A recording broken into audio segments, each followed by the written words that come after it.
Superman of science, and he loves to play with fire.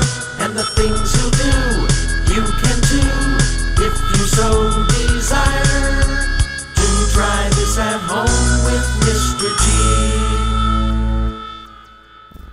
Hello, and welcome back to Do Try This at Home. Do Try This at Home is the show that takes ordinary household items and turns them into something extraordinary. I'm your host, Mr. G, and today on Do Try This at Home, we're going to be messing around with inertia. That's right, we're going to use inertia to our advantage. Now, what is inertia exactly? Well, you might want to read up on Newton's first law of motion, which in a very simplified manner states that objects in motion tend to stay in motion, while objects at rest tend to stay at rest. And in the motion part, that's unless acted upon by an unbalanced force. They want to stay in motion in a straight line, actually. So anyways, look it up. Look up Newton's law of motion, or sometimes it's called the law of inertia.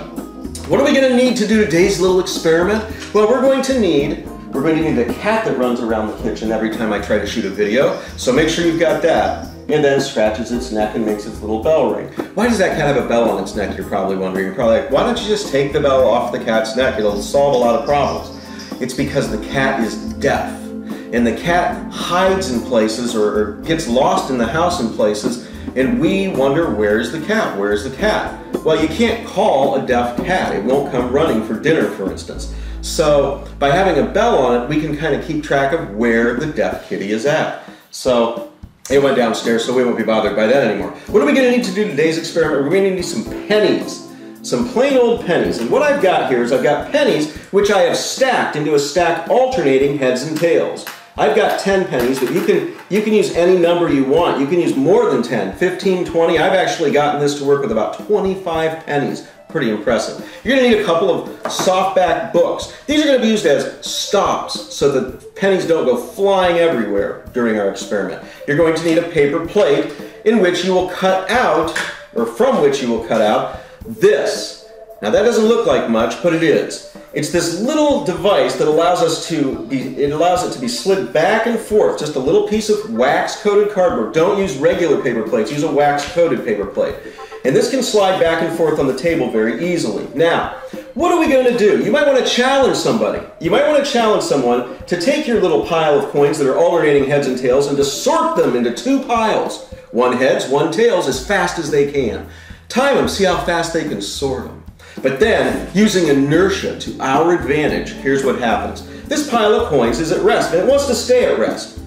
But using our little device here, we're going to smack coins out of the pile from below while the pile drops down, and we sort them into heads and tails.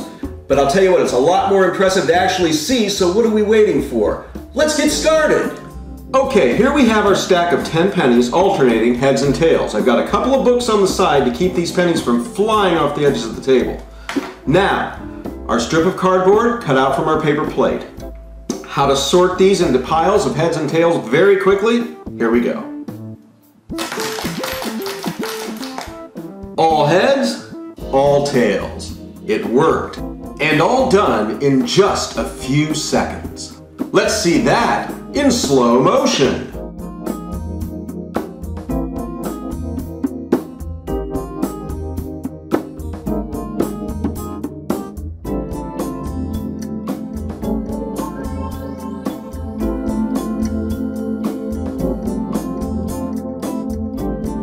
That was a pretty cool experiment, I have to admit. That's a lot of fun to do. Actually, I've played with this many times, and I've gotten, like I said, a stack of 25 pennies before. I'd have done a bigger stack today, but I couldn't find any more pennies. 10 was about all I could get out of my car's change tray.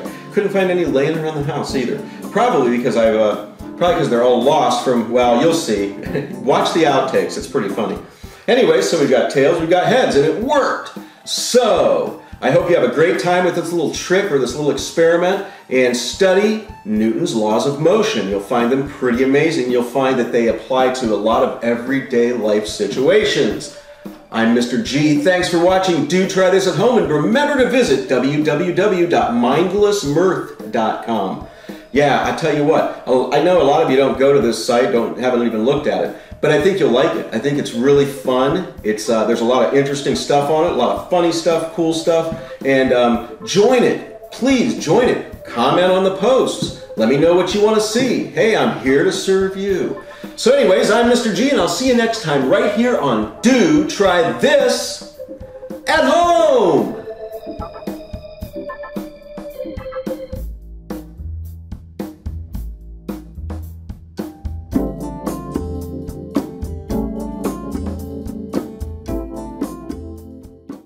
Using our trusty piece of cardboard that I've cut out of a paper plate. Here we go.